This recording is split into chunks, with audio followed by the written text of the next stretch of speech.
Mbomo, district du département de la Kivu-Ouest, lové sous le couvert majestueux de la grande forêt équatoriale, voit depuis quelque temps ses routes, ses pistes, ses paisibles champs transformés en salle d'attente pour pachydermes. Et oui, l'éléphant, ce monument ambulant de la biodiversité, ne se contente plus de broder les herbes tendres de la forêt de Djala-Kokwa. Il s'invite partout, dans les passages, les couloirs écologiques et même les rendez-vous amoureux parce qu'il n'a peur de rien ni de personne. Celui que vous voyez, c'est un éléphant, pas un mouton.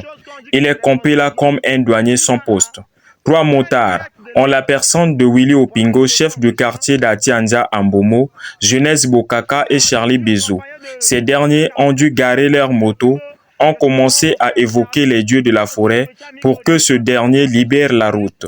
Cela se passe entre Itumbi Mbomo, plus précisément entre Diba et Ibei, aux environs de 15 heures. Et oui, comme dit le proverbe, quand l'éléphant décide de s'asseoir sur ta route, même ton courage demande une pause. La conservation a réussi. On peut dire bravo, l'éléphant est là vivant, visible, vibrant de santé et visible, on l'a dit, parce qu'il ne se cache plus. Il est là. Sur la route de Mbomo, il bloque les taxis-motos, fixe les passages comme s'il leur demandait « Hé, toi, tu as payé ton droit de passage ?»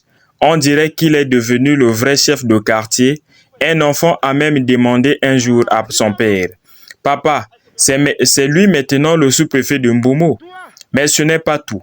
Dans les champs de manioc, il vient, il voit, il mange, et pas un peu. Une petite razzia façon buffet campagnard. Les paysans regardent, impuissants, pendant que leur dur labeur devient brèche à volonté. L'éléphant ne laboure pas, mais il récolte tout.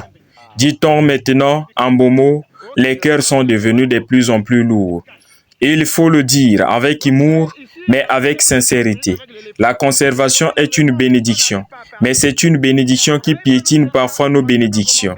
Les habitants de Mbomo ont décidé de vivre avec les animaux, préserver la forêt, aiment les animaux, aiment même l'éléphant du moins, tant qu'il respectera le code de la route.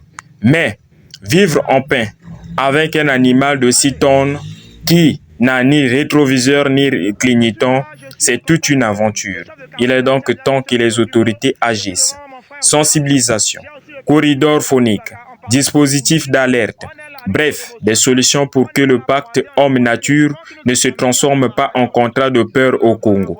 On ne chasse pas l'éléphant avec des cris, mais on ne le laisse non plus à transformer nos chemins en jungle. La cohabitation est possible, mais elle doit être organisée.